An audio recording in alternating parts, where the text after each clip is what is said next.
આદુ મરચી. તો આજે આપણે અન્નદાનમ સ્ટોરી કિચનમાં ગોવા અને મહારાષ્ટ્રનું ફેમસ રેસીપી સોલકઢી બનાવવાના છીએ અને જરૂરિયાતમંદો અને બાળકોને પ્રેમથી પહોંચાડવાના છીએ. Welcome to Annadanam stories.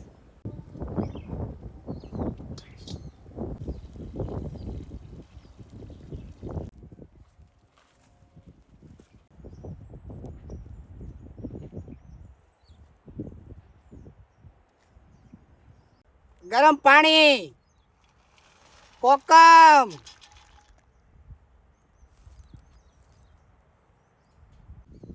આજે આપણે જે ફેમસ ગોવા અને મહારાષ્ટ્રનું ફેમસ ડ્રિંક સોલકઢી બનાવવાના છીએ. એના મેઇન ઇન્ગ્રીડિયન્ટ એક છે નારિયેલ અને બીજું છે સૂકું કોકમ. હવે આપણે સૌપ્રથમ સૂકા કોકમને ગરમ પાણીની અંદર પલાળી દીધું છે 1 થી 2 કલાક માટે, જેનાથી એ એકદમ પીગળીને આપણને કોકમનું પાણી મળી જશે. અને આ જે નારિયેલ છે એની સાથે બીજા એક્સ્ટ્રા ઇન્ગ્રીડિયન્ટ જે છે, જેમ કે આદુ, મરચી, ધાણા, સૂકું લસણ અને એ બધી વસ્તુ મિક્સ કરીને આપણે એક ડ્રિંક તૈયાર કરશું. પછી એને ચીલ્ડ કરીને સર્વ કરશું, જેનું નામ છે સોલકઢી.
સૂકા નારિયેળની શેષ,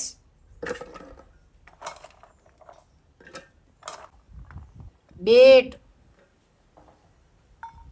મરચી, આદુ, અજમા, મીઠું, આખું જીરું, લસણ, પાણી.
કોકમનું પાણી,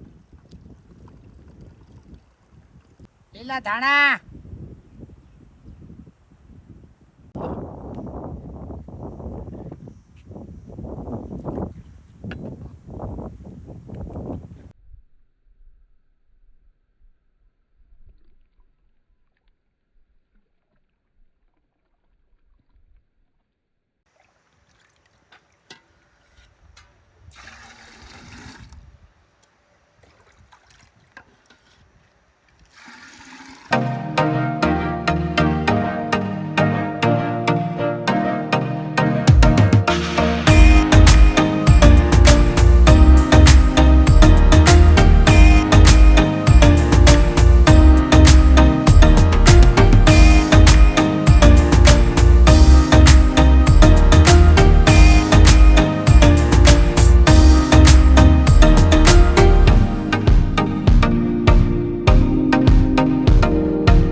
અમે આ રીતે અન્નદાનમ સ્ટોરી કિચનમાં મહારાષ્ટ્ર અને ગોવાની ફેમસ સોલ કઢી બનાવી અને આ કન્સ્ટ્રક્શન સાઇટ ઉપર જરૂરિયાતમંદો અને બાળકોને પ્રેમથી પીવડાવો.